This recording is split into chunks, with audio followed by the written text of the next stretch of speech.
Channel ചർച്ചകളിൽ വന്നിരുന്ന തുടർഭരണം എന്ന റെക്കോർഡ് പ്ലെയർ പാടി ആളാകാൻ നോക്കുന്ന CPM നേതാക്കൾക്ക് കിട്ടിയ 8ന്റെ പണിയാണ് ഇപ്പോൾ കേരളം ചർച്ച ചെയ്യുന്നത്. മൂന്നാം വട്ടവും ഇടതുപക്ഷം വന്നില്ലെങ്കിൽ കേരളം മുടിഞ്ഞു പോകുമെന്ന് പ്രസംഗിച്ച അനിൽകുമാറിന് കോൺഗ്രസ് യുവ നേതാവ് ജിൻഡോ ജോൺ നൽകിയ മറുപടി സോഷ്യൽ മീഡിയയിൽ വൈറലാവുകയാണ്. സെക്രട്ടേറിയറ്റും ക്ലിഫ് ഹൗസും കടന്ന് ഇപ്പോൾ ശബരിമലയിലെ അയ്യപ്പന്റെ സ്വർണ്ണത്തിൽ വരെ എത്തി നിൽക്കുന്ന ഇടതിന്റെ അഴിമതി കഥകൾ നിരത്തിയായിരുന്നു ജിൻഡോയുടെ പടയോട്ടം. വിഷൻ 2031 എന്നൊക്കെ പറഞ്ഞ് വലിയ പദ്ധതികൾ പിണറായി സർക്കാർ നടപ്പിലാക്കുന്നുണ്ടെന്നും അത് കേരളത്തെ മാറ്റിമറിക്കുമെന്നുള്ള അനിൽകുമാറിന്റെ അവകാശവാദങ്ങളെ ജിൻഡോ ജോൺ ഒറ്റ വാക്കിൽ പൊളിച്ചടുക്കി. സർക്കാർ പുറത്താക്കിയ പ്രോഗ്രസ് റിപ്പോർട്ട് വെറും തട്ടിപ്പാണെന്നും സാധാരണക്കാരൻ ഒപ്പിട്ട് നൽകിയ ഏത് പ്രോഗ്രസ് റിപ്പോർട്ടാണ് നിങ്ങളുടെ പക്കലുള്ളതെന്നും അദ്ദേഹം ചോദിച്ചു. ശബരിമലയിലെ സ്വർണം കട്ടതിന്റെ റിപ്പോർട്ട് മാത്രമാണ് CPMന്റെ കയ്യിലുള്ളത് എന്ന് ജിൻഡോ ജോൺ തുറന്നടിച്ചപ്പോൾ മറുപടിയില്ലാതെ സഖാവ് വിയർത്തു. കേരളത്തിൽ ഭരണം പോയാൽ നിങ്ങൾ എവിടെ പോയി പൊറോട്ട അടിക്കുമെന്ന ജിൻഡോയുടെ ചോദ്യം അക്ഷരാർത്ഥത്തിൽ ചർച്ചയെ ചൂടുപിടിപ്പിച്ചു. UDF അധികാരത്തിൽ വന്നാൽ LDF നടത്തിയ എല്ലാ തട്ടിപ്പുകളും അന്വേഷിക്കുമെന്നും ഒരാളെ പോലും വിടാതെ അകത്താക്കുമെന്നും അദ്ദേഹം മുന്നറിയിപ്പ് നൽകി. ചാനൽ ചർച്ചയിൽ ആളാകാൻ നോക്കിയ സഖാവിനെ വലിച്ചു കീറി ഭിത്തിയിലൊട്ടിച്ച ജിൻഡോ ജോണിന്റെ ആ വാക്കുകൾ നമുക്കൊന്ന് കേട്ടുനോക്കാം. നിങ്ങളുടെ ഒരു പദ്ധതിയും തുടർഭരണം നിങ്ങൾക്ക് കിട്ടൂല. ഇവിടെ UDF അധികാരത്തിൽ വരുമ്പോ നിങ്ങളുടെ ഒരു പദ്ധതിയും ഞങ്ങൾ നടപ്പാക്കൂല. അതെല്ലാം കൈയോടെ പിടിച്ച് ഒക്കത്തിനെ പിടിച്ചകത്തിടും. ഇനി ഒരു കാര്യം ചോദിക്കട്ടെ, നിങ്ങൾക്ക് തുടർഭരണം കിട്ടണമെന്ന്. ആ തുടർഭരണം കൂടി കിട്ടിയാൽ ആ പത്മനാഭസ്വാമി ക്ഷേത്രത്തിലെ ആ നിലവറയിലോ ഈ നിലവറയിലെ സ്വർണ്ണം മുഴുവൻ ചെമ്പാക്കി മാറ്റാൻ വേണ്ടി വാസുവിനെ കൊണ്ടിരുത്താനാണോ? നിങ്ങൾക്ക് എന്തിനാ തുടർഭരണം? നിങ്ങൾക്ക് ഏത് സാധാരണക്കാരൻ എന്ത് സേവനം ചെയ്തതിന്റെ പേരില തുടർഭരണം നിങ്ങൾ അവകാശപ്പെടുന്നത്? എന്താ നിങ്ങളുടെ പ്രോഗ്രസ് റിപ്പോർട്ട്? സാധാരണക്കാരൻ കയ്യൊപ്പിട്ട് തന്ന ഏത് പ്രോഗ്രസ് റിപ്പോർട്ട് ഉണ്ട് നിങ്ങൾക്ക്? എല്ലാ കാര്യത്തിനും കനകോലുവാണ് പ്രശ്നം.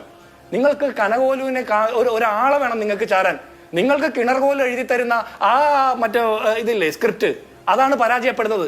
ജനങ്ങൾക്ക് ഇത് കൃത്യമായിട്ട് മനസ്സിലാവും. ശ്രീ ജിൻഡോ ജോൺ, കഴിഞ്ഞ ദിവസം തിരുവനന്തപുരത്ത് സമാപിച്ച കോൺക്ലേവിന്റെ പേര് വിഷൻ 2031 എന്നുള്ളതാണ്. ഫറൂഖ് അബ്ദുള്ളയൊക്കെ പങ്കെടുത്തത്. 2031 കുറിച്ചുള്ള വിഷൻ. നമുക്ക് ഈ നവകേരള സർവേയുമായി ബന്ധപ്പെട്ട മുഖ്യമന്ത്രിയുടെ ഇന്ന് പുറത്തു വന്ന പ്രസംഗത്തിലോ അദ്ദേഹം 2031 കുറിച്ചാണ് പറഞ്ഞത്. 2031 ആകുമ്പോൾ സംസ്ഥാന രൂപം കൊണ്ടിട്ട് ഒരു പ്രത്യേക നിലയിലെത്തും എന്ന് പറഞ്ഞാൽ പ്ലാറ്റിനം ജൂബിലി 75 വർഷം ഇനിയും മുന്നേറേണ്ടതുണ്ട്. അപ്പൊ 2031 കേരളം എങ്ങനെയാവണം? ഇതാണ് ജനങ്ങളോട് ചോദിക്കുന്നത്. 2031 എങ്ങനെയാവണം? അടുത്ത 5 വർഷം എങ്ങനെയാവണം? അത്രയും കോൺഫിഡൻസ് ആണ്. തുടർഭരണം എന്നുള്ള കാര്യത്തിൽ അത്രയും കോൺഫിഡൻസ് ആണ്. ഇപ്പോ ഇവിടെ അനിൽകുമാർ മുന്നോട്ട് വെച്ച തുടർഭരണം ഇല്ലെങ്കിലോ എന്ന ചോദ്യത്തിന് എന്താ മറുപടി?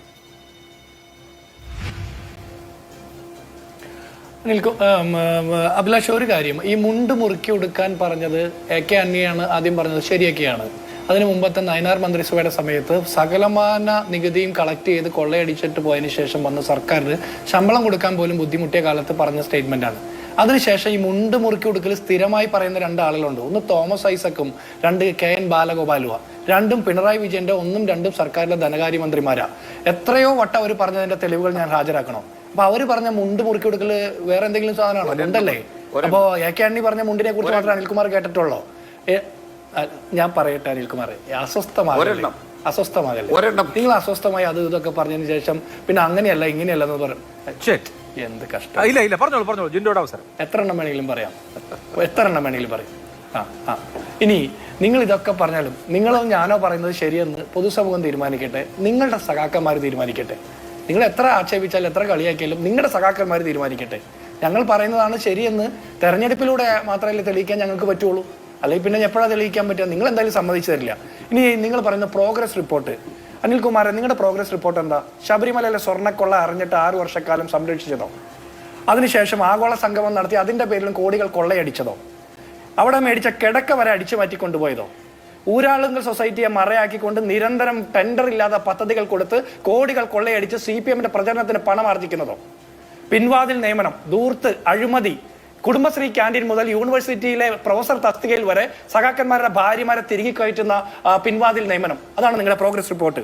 PPE കിറ്റ് പർച്ചേസ് ചെയ്തതിൽ 1000 കോടി, മെഡിക്കൽ സർവീസ് കോർപ്പറേഷന്റെ 1200 കോടി, കാലാവധി കഴിഞ്ഞ മരുന്ന് തിരിച്ച 1650 കോടി രൂപയുടെയൊക്കെ അഴിമതി നടത്തിയതാണ് നിങ്ങളുടെ പ്രോഗ്രസ് റിപ്പോർട്ട്.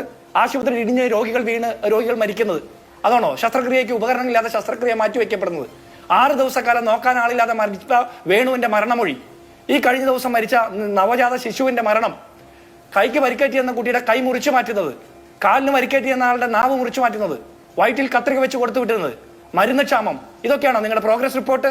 അപ്പോൾ സർക്കാരുകൾ ഭരിക്കുമ്പോൾ കുറവുകൾ സംഭവിക്കും. പക്ഷെ ഈ കുറവുകളൊന്നും സമ്മതിക്കാതെ അതൊക്കെ സിസ്റ്റത്തിന്റെ തലയിൽ വെച്ച് കെട്ടിയിട്ട് നേട്ടങ്ങൾ മാത്രം നിങ്ങളുടേതാണ്, നിങ്ങൾ മാത്രമാണ് ഒന്നാം നമ്പർ എന്ന് പറയുന്ന ആ പരിപാടിയുടെ പേരാണോ ഈ പ്രോഗ്രസ് റിപ്പോർട്ട്? ഇനി ഞാനൊരു കാര്യം ചോദിക്കട്ടെ, നിർമ്മാണ തൊഴിലാളികൾക്ക്, കർഷക തൊഴിലാളികൾക്ക്, കെട്ടിട നിർമ്മാണ തൊഴിലാളികൾക്ക്, അതുപോലെ മോട്ടോർ തൊഴിലാളികൾക്കൊക്കെ ക്ഷേമനിധികൾ കൊടുക്കാതായിട്ട് 1.5 വർഷത്തിലധികമായി. നിങ്ങൾക്ക് മറുപടി ഉണ്ടോ? അതിലും ബഹുഭൂരിപക്ഷം CPM-കാരാ. നിങ്ങൾക്ക് മറുപടി ഉണ്ടോ? മറുപടി ഇല്ലല്ലോ. ഇനി ഞാൻ ചോദിച്ചത്, നവകേരള സർവേയുടെ പേരിൽ നിങ്ങൾ നടത്തിയ രാഷ്ട്രീയ പ്രചരണത്തിന് കേരളത്തിന്റെ പൊതുഖജനാവിൽ നിന്ന് 20 കോടി രൂപ ചെലവഴിച്ചത് നൈതികമായി, ധാർമ്മികമായി, നിയമപരമായി തെറ്റാണ്. അതിനെക്കുറിച്ച് താങ്കൾക്ക് മറുപടിയില്ല. അപ്പൊ താങ്കൾ പറയാ ശബരിമലയിൽ ജയിലിൽ പോകാൻ പോകുന്നവർ, കൊടിമരത്തിന്റെ പേരിൽ ജയിലിൽ പോയവർ ആരാ? ആ പത്മകുമാർ ആരാ? വാസു ആരാ? ഇതൊക്കെ ആരാ നിൽകുമാറെ? കോൺഗ്രസിന്റെ KPCC മെമ്പർമാരല്ലോ, CPM-ന്റെ നേതാക്കന്മാരല്ലേ? ആ കാര്യത്തിൽ മറുപടി പറഞ്ഞിട്ട് പോകാൻ പോകുന്നവരുടെ ആ ജാതകം തിരയാൻ പോയാൽ മതി. ഇനി താങ്കൾ പറഞ്ഞു ആ വയനാട്ടിൽ ആപ്പ് ഉണ്ടാക്കിയത് വിഴുങ്ങിയെന്ന്. ആപ്പ് തൊണ്ടേ കുടുങ്ങിയ പോലെയാണ് താങ്കൾ സംസാരിച്ചത്. കാരണം എല്ലാ കാര്യത്തിനും കനകോലുവാണ് പ്രശ്നം. നിങ്ങൾക്ക് കനകോലുവിനെ ഒരാളെ വേണം നിങ്ങൾക്ക് ചാരാൻ. നിങ്ങൾക്ക് കിണർകോല് എഴുതി തരുന്ന ആ മറ്റേ ഇതില്ലേ സ്ക്രിപ്റ്റ്, അതാണ് പരാജയപ്പെടുന്നത്. ജനങ്ങൾക്ക് ഇത് കൃത്യമായിട്ട് മനസ്സിലാവും. അതുകൊണ്ടാണ് പെൻഷൻ കാശ് അങ്ങോട്ട് കൊടുക്കുന്നു, പിന്നെ ഇങ്ങോട്ട് കൊടുക്കുന്നു. മൊയ്തീനെ കൊണ്ട് എന്തൊക്കെ കള്ളത്തരം പറയിപ്പിച്ചു, അവസാനം കൈയോടെ പിടിച്ചില്ലേ? അപ്പൊ ഈ പരിപാടി കിണർകോല് തരുന്ന.